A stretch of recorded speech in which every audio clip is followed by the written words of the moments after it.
siempre paga. ¿Confiarías en esa firma, hermano? Absolutamente. ¿Pero por qué? Porque conoces a la persona. Y aquí la Biblia dice, es fiador. Cristo Jesús es fiador, hecho fiador de un mejor pacto. La garantía de Cristo Jesús es su persona, es el Hijo del Dios verdadero. Hebreos 7:26, porque tal sumo sacerdote nos convenía. ¿Cómo nos convenía un sumo sacerdote? Vean, santo, inocente, sin mancha, apartado de los pecadores y hecho más sublime que los cielos. Este sacerdote que no tiene necesidad cada día, como aquellos sumos sacerdotes del antiguo pacto, de ofrecer primero sacrificio por sus propios pecados y luego por los pecados del pueblo. Porque esto, hablando de Cristo, lo hizo una vez para siempre, ofreciéndose a sí mismo, porque la ley constituye sumos sacerdotes a débiles hombres, pero la palabra del juramento posterior a la ley, al Hijo, hermanos, hecho perfecto para siempre, y bendito sea el nombre del Señor. Bajo el nuevo pacto tenemos un sacerdote eterno. Hebreos 7:23 dice, y los otros sacerdotes llegaron a ser ¿cuántos? ¿Por qué, hermanos? Debido a que ¿qué? A que por la muerte no podían continuar, se morían, hermanos. Todos los sacerdotes de una religión un día de hoy se mueren. Y con todo respeto, el Papa se muere. Por eso tienen que seleccionar otro Papa. Y este se va a morir también. Y quién sabe cuántos papas ha habido porque se están muriendo. Y tienen que estar escogiendo, reemplazándolo. Exactamente sucedía con el Antiguo Testamento, hermanos. Llegaron a ser muchos porque debido a que por la muerte no podían continuar. Mas Cristo Jesús, el Hijo de Dios, nuestro sumo sacerdote. Nosotros no tenemos sacerdotes en las iglesias, porque eso ya pasó, no funcionó. Tenemos al sumo sacerdote, dice, más por cuanto permanece para siempre. ¿Qué dice la Escritura? Tiene un sacerdocio inmutable, no cambia. Y la palabra es intransferible, no se lo va a pasar a otra persona que viene adelante.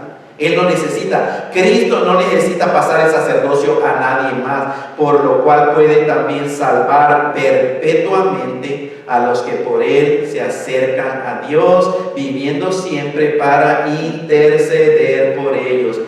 La salvación de este sacerdote, vean, hermanos, versículo 25, por lo cual puede también salvar, ¿cómo? Perpetuamente, para siempre. Esa es la salvación que hace Cristo.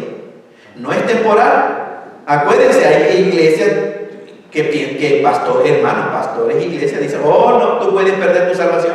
Si ya aceptaste a Cristo y eres salvo, pero tienes que andarte como velita, porque si haces esto, pierdes tu salvación. No, ese Cristo, nuestro sumo sacerdote, no permitirá jamás eso, hermano. Gloria a Dios. Gloria al Señor, amén. Es como la ilustración que le di la otra vez. Imagínense que una persona se está ahogando, se está hundiendo, va allá en el fondo del agua, del mar. Tú no vas para salvarlo, no le vas a escribir un libro de cómo aprender a nadar, ¿cierto? Míralo, se está hundiendo. No le vas a dar instrucciones. Sigue mi ejemplo, sigue mi ejemplo. Se está ahogando, él no puede. Supongamos que tú lo sacas del agua y lo subes al bote. ¿Es eso salvación? ¿Qué piensan ustedes? Sí. ¿Se salva? Ok, pero la isla está hasta allá y en el camino este hombre te empieza a insultar o se pone grosero contigo y a ti de coraje lo agarras y lo echas otra vez al agua. Entonces, ¿fue salvo o no fue salvo? No, fue temporalmente salvo. Eso no es salvación de Cristo Jesús. Ahora, este hombre que rescató a ese que se está ahogando no lo salvó. Nada más temporalmente le dio un break, ¿cierto? Pero después lo echó al agua otra vez para que se ahogara. ¿Saben? Si este hombre lo saca, lo pone en su lancha y lo lleva hasta tierra firme y lo baja y dice, ahora sí, ahora eso es salvación, hermanos. Eso es salvación. Eso es lo que hace Cristo Jesús con cada ser humano que que se arrepiente y pone su confianza en Él. No te va a sacar y te va a botar otra vez al mar, no te va a perder tu salvación. Eso no hace Cristo Jesús, hermano y hermana. Es verdadera salvación, un nuevo sacrificio. Su sacrificio quitó los pecados. Voy a ir rápido en esto porque la próxima semana vamos a hablar más acerca del perdón de pecados. Pero Hebreos 10:1, vean, dice, porque la ley teniendo sombra de los bienes venideros. La ley es la sombra, no la realidad. Cristo es la realidad y nosotros lo estamos disfrutando. Dice, no la imagen misma de las cosas. Dice, la ley nunca puede, por los mismos sacrificios que se ofrecen continuamente cada año, hacer perfectos a los que se acercan. Nunca pueden esos sacrificios.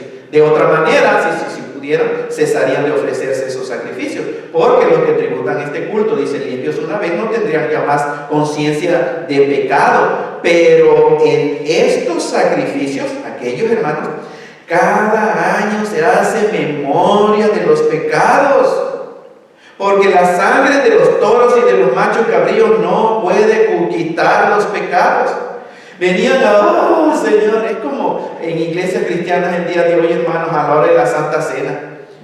La Santa Cena es recordar que tus pecados han sido perdonados, pero parece un funeral. Y yo recuerdo en mi iglesia, hermanos, qué horrible ambiente cuando se celebraba la Santa Cena. Las caras, todo de culpable, de, ay Señor, Señor, mira mi pecado, mira lo que hice, mira. Cada mes era miserable celebrar la Santa Cena porque era recordar los pecados que uno cometía, hermanos. Eso es antiguo pacto. La Santa Cena es para recordar qué cosa. La obra perfecta de Cristo en la cruz que derramó, que dio su vida para perdonarte a ti, tu vida de pecado. La sangre de Cristo, su Hijo, nos limpia de todo pecado. Por eso cuando celebramos la Santa Cena es, gracias Señor, mira Señor, si es verdad, tú conoces mi vida, Padre, pero gracias porque tu Hijo murió por mí, gracias porque me limpia de toda maldad. Dígame fuerte, hermano. ¡Amén! ¡Gloria a Dios! Gloria al Señor por eso. ¡Gloria a Dios! Vean en estos sacrificios, hermanos, cada año se hace memoria, porque los animales en realidad no pueden quitar el pecado del ser humano. Versículo 5 dice, por lo cual, entrando en el mundo, Cristo Jesús dice, sacrificio y ofrenda no quisiste, pero me preparaste cuerpo. Fue pues necesario que las figuras de las cosas celestiales, todo esto era figura. Hermano, el tabernáculo de reunión del Antiguo Testamento era figura, pero de las celestiales. Entonces fue necesario que las figuras de las cosas celestiales fueran purificadas así, pero las cosas celestiales mismas no iban a ser purificadas así, con sangre de un animal, con mejores sacrificios que esto. Versículo 24 dice, porque no entró Cristo en el santuario hecho de mano, donde entraba el sumo sacerdote de los judíos. Allá entró Aarón, hermanos, en el Antiguo Testamento, pero Cristo no. Dice, ese santuario era figura del verdadero. Cristo entró en el cielo mismo para presentarse ahora por nosotros ante Dios, y no para ofrecerse muchas veces como entra el sumo sacerdote en el lugar santísimo cada año con sangre ajena. De otra manera, le hubiera sido necesario padecer a Cristo, hermanos, muchas veces desde el principio del mundo. Pero ahora, en la consumación de los siglos, con la venida de Cristo, se presentó una vez para siempre por el sacrificio de sí mismo. ¿Para qué? No para cubrir, no para hacer expiación por los pecados, no, para quitar el pecado de medio, para quitar de medio el pecado, y de la manera que está establecido para el hombre que muera una sola vez y después viene el juicio. Esto es real. Dice, así también Cristo fue ofrecido una sola vez para llevar los pecados de muchos contrastados con los pocos que era un chivito, hermano. Pero es un hebraísmo para decir todos los pecados. Aparecerá Cristo por segunda vez sin relación con el pecado para salvar ¿a quiénes? ¿A toda la gente porque Dios es bueno? No, a los que lo esperan. Tú no estás esperando, el ser humano, si no está esperando a Cristo Jesús, obviamente, hermano, no se ha arrepentido. No lo está esperando. Cristo no viene por ellos, viene por los que lo esperan. La expiación cubría nuestros pecados. Cristo quitó nuestros pecados. Su sacrificio fue final, hermanos. Palabra de Dios, Hebreos 10. Y ciertamente todo sacerdote está día tras día ministrando y ofreciendo muchas veces los mismos sacrificios que nunca pueden quitar los pecados. Pero Cristo, habiendo ofrecido una vez para siempre un solo sacrificio por los pecados, Cristo se ha sentado a la diestra de Dios, y de ahí en adelante esperando hasta que sus enemigos sean puestos por estrado de sus pies. Sus enemigos no solamente Satanás y los demonios, es todo ser humano, hermanos, que el día de hoy se opone al Evangelio. Y acuérdense, delante de Cristo no hay punto neutro, ¿recuerdan? Cristo dijo: el que conmigo no recoge, desparrama. El que no es por mí, contra mí es. No hay tal cosa como yo respeto.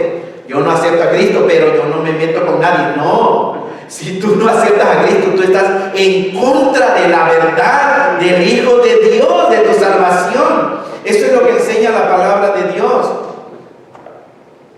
Hebreos 10:14 dice: porque con una sola ofrenda hizo perfectos para siempre a los santificados, hermanos. Para siempre. Cristo te hizo perfecto. ¿Qué tan perfecto? 99% perfecto. 100%. Tiene que ser 100%. Tan perfecto como el que nos hizo perfectos. Amén. No es una cosa hablar la perfección de Cristo y la perfección que hizo Cristo en nosotros es 99%. No, porque Cristo no va a aceptar un 99% de perfección. Dios acepta o 100% de perfección o no acepta nada. Amén. Ese es el estándar, hermanos, de la justicia y de la perfección de Dios. Y gracias a Dios porque Cristo lo hizo todo por nosotros. Señor. Vivió toda la ley perfectamente, no cometió ningún pecado. Lo que se me demandaba a mí, lo que se te demandaba a ti, Cristo ya lo hizo perfectamente. Y además Cristo murió para perdonar tu pecado, hermano. Entonces, ¿qué miedo puede tener la raza humana para acercarse al Señor, hermanos? Es como querer mejorar la Mona Lisa, ¿cierto? Así la vas a dejar si te pones a mejorar a la Mona Lisa. No, lo perfecto es perfecto. Ahora, la Mona Lisa, hermano, el testimonio de los profesionales maestros del arte dicen: esa obra es perfecta. No, nadie la puede mejorar. Si tú quieres mejorarla, te va a quedar así. Bueno, la santificación que Cristo hizo contigo es perfecta. Deja de tratar de santificarte más, porque vas a echar a perder la obra maestra de Cristo Jesús. Tú no puedes mejorarlo perfecto por medio de tus obritas. ¿Entiende, hermano? Y nuestra iglesia se nos ha metido: oh sí, eres santo, pero tienes que santificarte más. ¿Cómo? Por medio de hacer ciertas cositas. Háganme favor. ¿Ustedes creen, hermanos, que el Dios creador va a impresionarse porque de ahora en adelante ya mira, va a la iglesia todos los domingos? ¿Ustedes creen que eso va a ser: oh, mi hijo ahora sí está santificado? No, hermano, las obras de humanas son cochinadas delante de Dios. Por medio de Cristo Jesús podemos dar gloria a Dios. ¿Y saben qué? Es por fe. Amén. Fe. Si no aceptas que la obra de Cristo en ti es perfecta, estás casi blasfemando contra Cristo Jesús. Estás diciendo: no, Cristo no me pudo haber perdonado todos mis pecados. No, Cristo no me pudo haber hecho así de santo. Estás cuestionando toda autoridad de la palabra de Dios.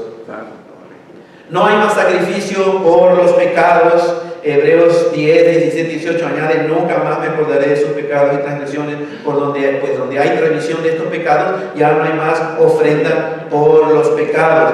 Por lo tanto, entonces, hermanos, Hebreos 6, 4 al 5 dice: es imposible que los que una vez fueron iluminados, los judíos, cuando vino Cristo, la luz, dice, y gustaron del don celestial, Cristo Jesús, lo vieron.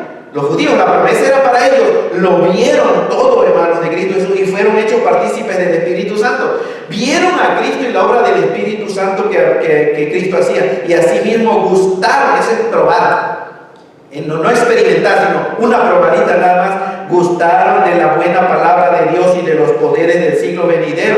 Pero dice, es imposible de esta gente, y recayeron. Recuerdan, hermanos, yo prediqué más detalladamente esto, es que se salieron del camino. Iban bien, los judíos estaban esperando al Mesías, ahí van bien en el caminito, muy bien, muy bien, muy bien, muy bien.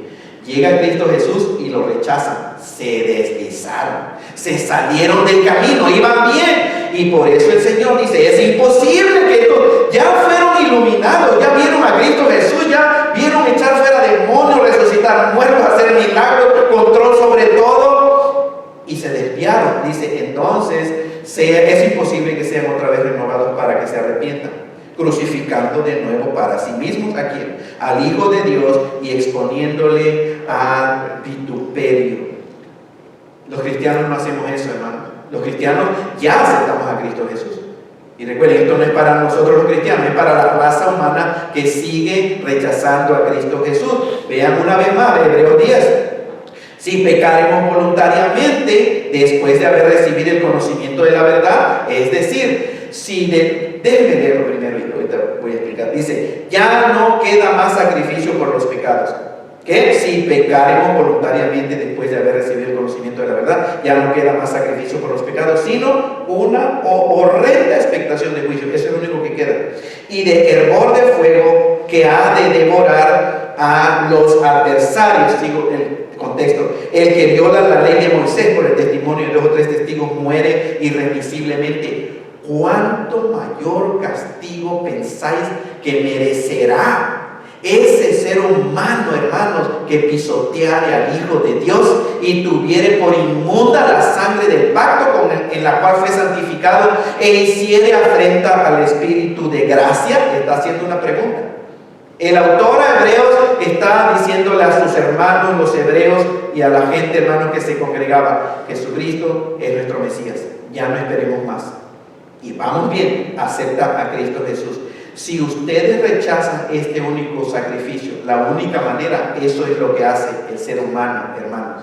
El ser humano, ¿cuánto mayor castigo va a merecer si rechaza el sacrificio de Cristo Jesús? Cuando dice, hermanos, acá atrás, si pecaremos voluntariamente, no se refiere a que si mentiste, a que si robaste, y no estoy favoreciendo esos actos, hermanos. Es pecado, pero en el contexto no está hablando de que si uno comete un pecado, el pecado es incredulidad, es no darle al blanco de la voluntad de Cristo, de Dios. Y lo que está el autor diciendo es: acepten a Cristo, Cristo es la voluntad de Dios, Cristo es el final de toda la profecía. Entonces, si pecamos, dice, si conscientemente, si voluntariamente erramos al blanco, si pecamos, es decir, rechazamos a Cristo Jesús, ya no queda más sacrificio. Lo único, hermanos, es horrenda expectación de fuego. Eso es para el ser humano. Esto nunca es para un hijo de Dios. Y digo esto porque tristemente en iglesias que piensan, hermanos pastores, que se pierde la salvación, te citan este versículo que no tiene nada que ver si cometemos un error o si los hijos de Dios cometemos un pecado. Ya fueron perdonados 100%. Somos justificados, la sangre de Cristo nos limpia todo pecado. Entonces esto no puede para nada, de acuerdo al contexto, referirse a un hijo de Dios. Un cristiano jamás, hermanos, pisotea al Hijo de Dios. ¿Cómo vas a decir tú que tú pisoteaste al Hijo de Dios? No, hermano, lo aceptamos ya. ¿No tienes por inmunda la sangre del nuevo pacto? ¿O tienes por inmunda la sangre de Cristo Jesús? No. Hermano, ¿haces afrenta al Espíritu de gracia? No, por eso es que nos arrepentimos y por eso es que aceptamos a Cristo Jesús. Conclusiones entonces con respecto al perdón de pecados: sin derramamiento de sangre no hay perdón. Dios nunca más se acuerda de tus pecados. No hay más sacrificio por los pecados. Y ahora tenemos un nuevo ministerio nosotros, que dice ya el Nuevo Testamento, Pablo, hermanos, en 2 Corintios, el cual dice así mismo: nos hizo ministros competentes de un nuevo pacto. Esa es mi función, esa es nuestra función. No de la letra de la ley, hermano, sino del Espíritu, porque la letra, la ley, mata, pero el Espíritu vivifica. Y si el ministerio de muerte es eso, la ley de Moisés, Antiguo Testamento, la ley de Moisés, el ministerio de muerte grabado con letras en piedras, fue con gloria porque fue glorioso. Tanto que los hijos de Israel no pudieron fijar la vista en el rostro de Moisés a causa de la gloria de su rostro. Cuando bajó de la montaña, hermanos, el rostro de Moisés le brillaba, pero ese era un ministerio de muerte, y lo cual había de perecer. ¿Cómo no será más bien con gloria el ministerio del Espíritu? Nuevo Testamento, Nuevo Pacto. Porque si el ministerio de condenación, que es eso, la ley, Moisés, Antiguo Testamento, mandamiento, es el ministerio de condenación, aún aquello fue con gloria, mucho más abundará con gloria el ministerio de ¿qué? De justificación. Porque aún lo que fue glorioso, aquello, la gloria, hermano, el rostro de Moisés le brillaba, aún cuando fue glorioso, no es glorioso en este respecto, en comparación con la gloria más eminente, Nuevo Pacto, la obra de Cristo. Porque si lo que perece, Antiguo Testamento, 10 mandamientos, ley del Antiguo Testamento, lo que perece tuvo gloria, mucho más glorioso será lo que permanece. A una niñita, hermanos, más pequeñita, esa fotografía nada más para que tengan una idea, cuando una niñita se encariña mucho con un teddy bear, con un osito, ¿verdad? Qué difícil quitárselo, qué difícil, a un chiquitito, hermano, no quiere. ¿Saben qué? Denle un perrito de verdad y van a ver cómo va a dejar ese osito de peluche, porque lo vivo le gusta más. ¿Y entiende, hermano? Un perrito, imagínense a tener uno así, a ver a la bolita de estambre que se anda moviendo ahí, ¿cierto? Somos ministros de reconciliación, de modo que si alguno está en Cristo, es una nueva criatura. Las cosas viejas pasó, todo eso ya pasó, y aquí todas son hechas nuevas, y todo esto proviene ¿de quién? De Dios, que nos reconcilió consigo mismo por Cristo y nos dio el ministerio de la reconciliación. ¿Cuál es ese ministerio, hermano? Que Dios hace 2000 años estaba en Cristo reconciliando consigo al mundo. ¿Y saben qué hizo Dios? No tomándoles en cuenta a los hombres sus pecados. ¿Escucharon ese evangelio, hermano? Buena noticia. No les tomó en cuenta Dios a los hombres nuestros pecados. ¿Quiénes somos nosotros para tomar en cuenta los pecados de los hermanos? Si Dios en Cristo reconcilió a la humanidad entera y dice no tomándoles en cuenta a los hombres sus pecados, y nos encargó a nosotros la palabra de la reconciliación. Entonces, aplicación práctica, hay un descanso sabático que permanece para nosotros, para la raza humana, hablando para el no cristiano, es que acepta a Cristo y que empieza a descansar. Pero para el cristiano que de alguna manera ha sido engañado y está todavía arrastrando la ley, hermanos, del Antiguo Pacto, entra en el descanso de Dios de una vez por todas ya. Temamos, pues no sea que permaneciendo en la promesa, dice el autor de Hebreos, hasta los judíos, hermanos, no sea que permaneciendo en la promesa de entrar en su reposo, algunos de ustedes parezcan no haberlo alcanzado, que no lo aceptó. Y lo mismo le digo a los cristianos el día de hoy, pues descansen en el Señor, porque qué ironía, qué tristeza va a ser que pudiendo descansar y disfrutar la vida cristiana, tú todavía estés miserable y culpable sintiéndote porque estás arrastrando la ley del Antiguo Testamento. No va a hacer sentido. Hebreos 4, 9 al 10 dice: por tanto queda un reposo para el pueblo de Dios, porque el que ha entrado en su reposo también ha reposado de sus obras, como Dios de las suyas. La invitación es: procuremos pues entrar en aquel reposo. Es como este hombre que iba en la carretera, a la orilla de la carretera, con una bolsa grandísima, iba caminando, le iba cargando y estaba pidiendo aventón un rayo. Y alguien en una camioneta pick-up se orilló y le dijo: súbete. Y ahí va el hombre y se sube, y ahí va el hombre manejando, pero después en el espejo vio que este hombre iba atrás sentado, pero no dejaba la bolsota. Y se para y dice: baja la bolsa, porque te estoy dando el rayo, pero sigue con la bolsota. ¿Saben, hermanos? Se parece a muchos cristianos que van en el rayo, en la camioneta, pero no dejan su maletota del pasado. del Antiguo Testamento. No dejan de arrastrar la ley. La ley que es ministerio de muerte, ministerio de condenación, pasajero, ¿cierto? Como dice la Biblia. Y van en el camino, hermanos, a la dirección de la presencia de Dios, cargando y arrastrando la ley. No hace sentido. Entonces, esta es la pregunta: ¿estás dispuesto a hacer a un lado toda religiosidad y estás dispuesto a descansar en la suficiencia de Cristo Jesús? ¿Saben qué, hermano? Manden a volar la religiosidad.